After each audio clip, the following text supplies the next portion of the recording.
కర్నూలు చిన్న టేకూరు దగ్గర ఆహ్, య ప్రమాదానికి గురయ్యి 19 చనిపోయిన తర్వాత, దాని మీద ఇంకా గూడా ఇన్వెస్టిగేషన్స్ పూర్తి కాలేదు. రకరకాల యాంగిల్స్‌లో ఇన్వెస్టిగేషన్ జరుగుతుంది. ఇందులో ఇప్పుడు ప్రధానంగా ఏందంటే, డ్రైవర్‌ని ఏ1 గాను, ఓనర్ వినోద్ కుమార్‌ని, వేమూరి వినోద్ కుమార్‌ని ఏ2 గాను ఆల్రెడీ చేర్చారు. ఇంకా గూడా కొంత చేర్చే అవకాశం ఉంది. ఈ నేపథ్యంలో మనకి శివశంకర్ యాక్సిడెంట్ అనేది ప్రధానంగా ముందుకొచ్చింది. ఫస్ట్ ఏమనుకున్నారు, ఫస్టు డ్రైవర్ మిర్యాల లక్ష్మయ్య ఆయన డ్రైవ్ చేస్తున్న వ్యక్తి. ఆయన ఫస్ట్‌లో మనకేం చెప్పాడంటే, ఎనక నుంచి బైక్ ఒకటి గుద్దింది. ఆ బైకు చనిపోయాడు వ్యక్తి. ఆ బైక్ లోపలికొచ్చేసింది. నేను చూసుకోలేదు. లాక్కుంటూ ఎళ్ళింది.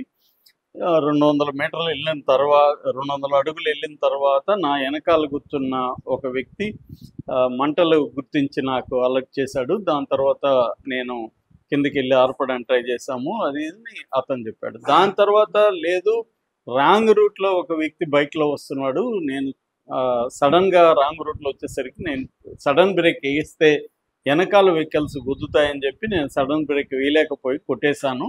అతను పడిపోయాడు. బైక్ లోపలికొచ్చేసింది. నేను బ్రేకేసేసరికి 200 అడుగులకి వెళ్ళాల్సొచ్చిందనేది ఒక వెర్షన్ చెప్పాడు. దాని తర్వాత పోలీసులేం చేశారంటే, ఈ బైకు ఆ వ్యక్తి ఎవరు, ఏంటనే పరిశోధన మొదలుపెట్టారు. ఆ వ్యక్తి దగ్గరున్న ఆధార్ కార్డు ద్వారా వాళ్ళ అమ్మ యశోద అని ఆమెని కాంటాక్ట్ చేశారు. ఆమె ఈ అబ్బాయి దగ్గర ఫోన్ నెంబర్ ఉండాలి. ఫోన్ లేదు. మేము ఫోన్ చేస్తూనే ఉన్నాము. రింగ్ అవుతుంది గానీ తీయలేదని ఆమె చెప్పింది. సరే, ఆ ఫోన్ నెంబర్ చెప్పినాక వీళ్ళు ఆ ఫోన్‌ని ట్రేస్ చేస్తే సెల్ ఫోన్ టవర్ ద్వారా ఆ ఫోను ఎర్రస్వామి దగ్గర ఉన్నట్టుగా తెలిసింది. సో, ఎర్రస్వామిని పట్టుకున్నారు. ఎర్రస్వామి ఏం చెప్పాడంటే, మేమిద్దరం ఇలాగా బయలుదేరాము. డోన్‌లో నన్ను ఇతను డ్రాప్ చేస్తానన్నాడు అని చెప్పారు. దాని తర్వాత మేము అక్కడ హెచ్‌పి పెట్రోల్ బంక్‌లో పెట్రోల్ పోయించుకున్నాము. పెట్రోల్ పోయించుకున్నాక మళ్ళీ బయలుదేరినాం. బయలుదేరినప్పుడు స్కిడ్ అయ్యి బండి ఆహ్, రైట్‌లో ఉండే డివైడర్ కొట్టేసింది. అతను పడిపోయాడు. బండి కూడా మధ్యలో పడిపోయింది. నేనేమో డివైడర్ మధ్యలో గడ్డి ఉండింది. ఆ గడ్డి మీద నేను పడ్డాను. సో, నాకు పెద్ద దెబ్బలు తగలేదు. నేనెళ్ళి చూసాను. అతను చనిపోయున్నాడు. అతను పక్కకు తీశాను. బండిని కూడా లాగుదాం అనుకుంటే ఈ వెహికల్స్ వస్తూనే ఉన్నాయి. ఈ లోపల ఒక వెహికల్ దాని మీదకెళ్ళిపోయింది. దాని తర్వాత ఆ బస్సులో మంటలవి రావడం చూసి నాకు భయమేసి ఈ శివశంకర్ దగ్గర ఉండే సెల్ ఫోన్ తీసుకొని పారిపోయాననేది ఆ అబ్బాయి చెప్పాడు. సో, పోలీసులు దీన్ని బేస్ చేసుకొని మళ్ళీ లక్ష్మయ్య డ్రైవర్‌ని అడిగారు. డ్రైవర్ కూడా అదే చెప్పాడు. బైక్ నాకు కనబడలేదు. నల్లగా ఉన్నింది. రోడ్‌లో మధ్యలో ఉన్నింది. అక్కడ వర్షం పడుతుంది. అందువల్ల నాకు కనబడలేదు. కాబట్టి నేను దాని మీదకి వెళ్ళిపోవాల్సొచ్చింది అని చెప్పాడు. దాని తర్వాత పోలీసులు ఏం చేశారంటే, దగ్గరలో ఉండే ట్రోల్ గేట్ దగ్గర ఉండే ఒక మొత్తం ఆ టైంలో ఏ వెహికల్స్ టైమింగ్‌ని చూసుకున్నారు. ఆ టైంలో ఈ అబ్బాయి ఏమో 2 గంటల 24 నిమిషాలకి పెట్రోల్ బంక్‌లో పెట్రోల్ పోసుకున్నట్టుగా మనకక్కడ సీసీటీవీలో ఫుటేజ్ బయటకొచ్చింది. వెనక ఈ అబ్బాయి కూడా ఉన్నాడు. దాని తర్వాతేమో ఈ సీసీటీవీల ఫుటేజ్‌లో 19 వెహికల్స్ ఈ అంటే ఈ అబ్బాయి యాక్సిడెంట్ జరగడానికి పడి చనిపోయాడు. దాని తర్వాత ఈ బస్సు వేమూరి కావేరి బస్సు దీని మీద పోవడానికి గ్యాప్ 10 మినిట్స్ ఉంది. ఈ 10 మినిట్స్‌లో 19 వెహికల్స్ ఆ రూట్‌లో పోయినట్టుగా వాళ్ళు ఇది చేశారు. అందులో మాక్సిమం అందరిని కూడా వాళ్ళు కనుక్కున్నారు. అందరూ కూడా బైక్ ఉనింది. ఎవరో ఒక అబ్బాయి లాగుతున్నాడు. మేము బైక్‌ని అవాయిడ్ చేస్తూ వచ్చేసాం అనేది ఎక్కువ మంది చెప్పారు. అంటే 19 వెహికల్స్ బయటికెళ్ళిపోయినాయి.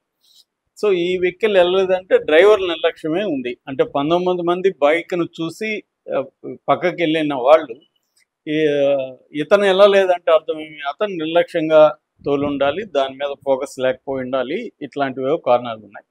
ఇంకొక యాంగిల్ ఏందంటే 19 మంది ఎందుకు ఎవరు ఒక్కరు కూడా దిగి ఆ అబ్బాయికి హెల్ప్ చేద్దామనో, యాక్సిడెంట్ అయిందా? ఏమైందని ఎందుకు అనుకోలేదన్న విమర్శలు కూడా వచ్చాయి. దానికి వాళ్ళ పాయింట్ ఆఫ్ వ్యూలో వాళ్ళ సమాధానం. ఎందుకంటే ఆ రాత్రి టైంలో అక్కడ చేస్తే మళ్ళీ మనల్నే యాక్సిడెంట్ చేశారని అనొచ్చు. లేదా దొంగలు ఈ మధ్య అటాక్ చేస్తున్నారు. అట్లాగే లేదు, అనవసరంగా ఎందుకు ఇరుక్కోని కేసుల్లో మళ్ళీ తిరగాలి మనం పోలీస్ స్టేషన్‌కి, కోర్టులకి అనుకోవచ్చు. ఆహ్, అది ఆ రాత్రి టైం కాబట్టి ఎవరికి కూడా ధైర్యం కూడా ఉండే అవకాశం లేదు. ఇద్దరు ముగ్గురు కలిసి ఏమన్నా ఆపితే ఆపొచ్చు గానీ, ఒక వెహికల్ సెపరేట్‌గా ఆగి చేద్దాం అనేది కూడా. రెండోదేంటంటే ఆ టైంలో అక్కడ మధ్యలో వెహికల్ ఆగితే కూడా వెనక వచ్చే వెహికల్స్ గుద్దేసే అవకాశాలు కూడా ఉంటాయి. చాలాసార్లు అది కూడా జరిగాయి. ఇవన్నీ దృష్టిలో పెట్టుకొని జనాలు వెళ్ళిపోయారు. అక్కడ అంత ఆగే పరిస్థితి లేదు.